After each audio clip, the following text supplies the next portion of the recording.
ప్రారంభమైంది. మన రాష్ట్ర అధ్యక్షుడు కేంద్ర మంత్రివర్యులు కిషన్ రెడ్డి గారు మన పాలమూరు జిల్లా నుంచి మహబూబ్ నగర్ పార్లమెంట్, నాగర్ కర్నూలు పార్లమెంట్ అదేవిధంగా నల్గొండ పార్లమెంట్ 3 పార్లమెంట్లకు సంబంధించినటువంటి విశ్రమ పాదాల దగ్గర నుంచి ప్రారంభమైనటువంటి యాత్రను వారు మక్తల్ నియోజకవర్గం కృష్ణా దగ్గర నుంచి యాత్రను ప్రారంభించడం జరిగింది. మరి యాత్రలో ఇంతవరకు మక్తల్ నియోజకవర్గం, నారాయణపేట నియోజకవర్గం, అదేవిధంగా దేవరకద్ర నియోజకవర్గం, మహబూబ్ నగర్ నియోజకవర్గం అంటే 4 నియోజకవర్గాల్లో ఈ యాత్ర ఇప్పటిదాకా కొనసాగింది. మరి ఈ రోజు నుంచి ఇప్పుడు మహబూబ్నగర్ నుంచి హన్వాడ నుంచి కొడంగల్లోకి ఈరోజు యాత్ర ప్రవేశిస్తుంది. సాయంత్రం మధ్యాహ్నం కొడంగల్లో, సాయంత్రం షాద్నగర్లో ఈ యాత్ర ఉంటుంది ఈరోజు. అదేవిధంగా రేపు జడ్చలలో ఉంటుంది యాత్ర.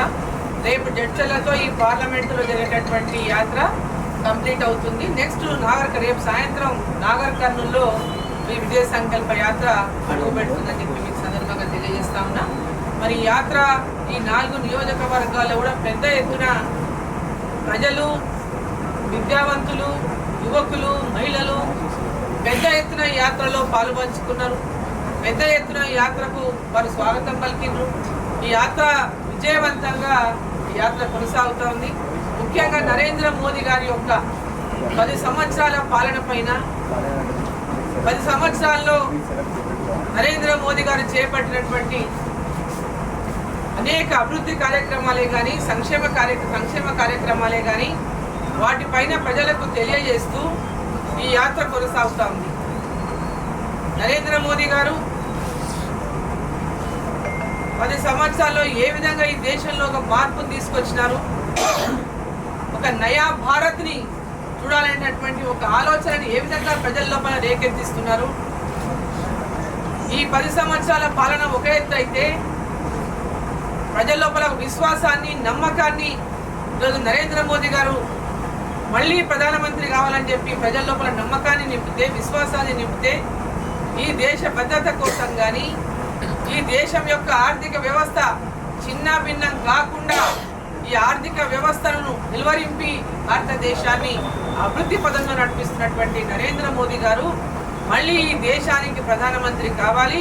ఈరోజు ప్రపంచమంతా కూడా నరేంద్ర మోదీ గారు మన భారతదేశానికి ఏ విధంగా 10వ స్థానంలో ఉన్నటువంటి మన భారతదేశాన్ని 5వ స్థానంలోకి తీసుకెళ్ళిండ్రు.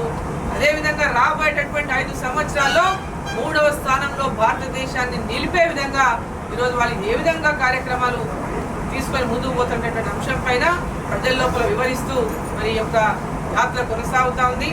2047 అంటే వచ్చేటటువంటి స్వతంత్రం వచ్చి మనకు 100 సంవత్సరాలు పూర్తయితే 2047 నుంచి అంటే వికసిత్ భారత్ మోదీ గ్యారంటీ అంటే అభివృద్ధి చెందినటువంటి భారతదేశమే మోదీ గ్యారంటీ. భారతదేశాన్ని అభివృద్ధి చెందే 2047 కల్లా భారతదేశాన్ని ప్రపంచ దేశాల్లో కల్లా మొట్టమొదటి స్థానంలో ఉండేటటువంటి లక్ష్యంతోనే ఒక ముందు చూపుతో, ఒక విజన్తో ముందుకు పోతున్నటువంటి నాయకుడు నరేంద్ర మోదీ గారు. ఆ విషయంలో ప్రజలకంతా కూడా ఒక గ్యారంటీ, మోదీ గారి గ్యారంటీని వివరిస్తూ ప్రజల్లోకి యాత్ర కొనసాగుతూ ఉంది. ఈరోజు ఇప్పటికే చేపట్టినటువంటి అనేక కార్యక్రమాలు, ప్రతి గ్రామాల్లో మహిళలకు గతంలో టాయిలెట్స్ ఉండేవి కాదు. ఈరోజు ప్రతి గ్రామంలో కూడా మహిళల ఆత్మగౌరవం కోసం మరి ప్రధానమంత్రి వాళ్ళ అంటే కింది స్థాయిలో ఉన్నటువంటి పేదల గురించి, వాళ్ళ బాత్రూమ్ల గురించి కూడా ఆలోచన చేసి స్వచ్ఛ భారత్ కింద ప్రతి ఒక్కరికి టాయిలెట్ ఉండాలని ఈరోజు ప్రతి ఒక్కరికి టాయిలెట్ నిర్మాణం చేసిందే కావచ్చు. అదేవిధంగా కోవిడ్ సమయంలో పేదలందరూ కూడా పెద్ద ఎత్తున ఇబ్బందులు ఎదుర్కొన్నారు. కూలీలకు పోలేక, బయటికి పోలేక, ఉపాధి లేక ఇబ్బంది పడకూడదు, వాళ్ళకి ఆకలితో కడుపు మాడకూడదని ఆనాటి నుంచి నేటి వరకు వారికి ఉచితంగా రేషన్ బియ్యం ప్రతి ఒక్కరికి 5 కిలోల చొప్పున రేషన్ బియ్యం ఇస్తా ఉన్నారు.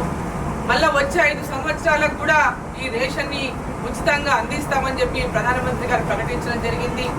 దేశవ్యాప్తంగా ఈరోజు కోట్లాది దాదాపు 9 కోట్ల మందికి ఈరోజు రేషన్ కార్డు 80 కోట్ల మందికి రేషన్ కార్డులు అందజేస్తా ఉన్నాను, ఉచిత బియ్యం అందజేస్తా ఉన్నాను. ఈరోజు 9 కోట్ల మందికి మహిళలకు కట్టెల పొయ్యి మీద వంట చేస్తే ఆ పొగకు వాళ్ళ కళ్ళు కానీ కనుచూపు దక్కడం ఉండకూడదు. వాళ్ళ పొగ పీల్చి లంగ్స్లో ఇబ్బంది వచ్చి వాళ్ళు ఆరోగ్యం దెబ్బతినకూడదని ఈరోజు ప్రతి ఒక్క పేద మహిళకు ఉచితంగా ఉజ్వల గ్యాస్ కనెక్షన్ ఇచ్చినారు. ఇంకా ఎక్కడెక్కడైతే లేదో ఇప్పుడే కూడా కంటిన్యూగా ఇస్తూ ఉన్నారు. అదేవిధంగా ఇండ్ల నిర్మాణం దేశవ్యాప్తంగా కోట్లాది ఇండ్ల నిర్మాణం చేసి 4 కోట్ల మందికి ఇండ్ల నిర్మాణం చేసి, మరి ఇక్కడ మన దగ్గర చూస్తే తెలంగాణలో ఏ ఒక్కరికి కూడా 2 బెడ్రూమ్లు అనే మాట చెప్పినటువంటి గతంలో ఉన్నటువంటి టీఆర్ఎస్ ప్రభుత్వం ఈరోజు ఇక్కడ పేదవాళ్ళకి ఎవరికి ఆ ఇంటిని అందనియకుండా చేసినటువంటి పరిస్థితి.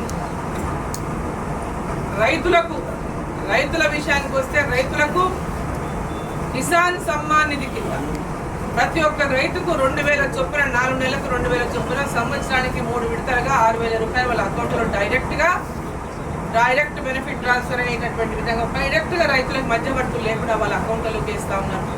ఈరోజు ఎరువుల సబ్సిడీ పెద్ద ఎత్తున ఒక్కొక్క రైతుకు ఎరువుల సబ్సిడీ ఒక్కొక్క ఎకరానికి మనం లెక్క తీసుకుంటే అంటే ఈ కిసాన్ సంబంధించి కూడా లెక్క చేసుకుంటే ఒక ఎకరాకు దాదాపు 24-25 వేల రూపాయల సహాయాన్ని రైతులకు అందిస్తూ ఉన్నారు.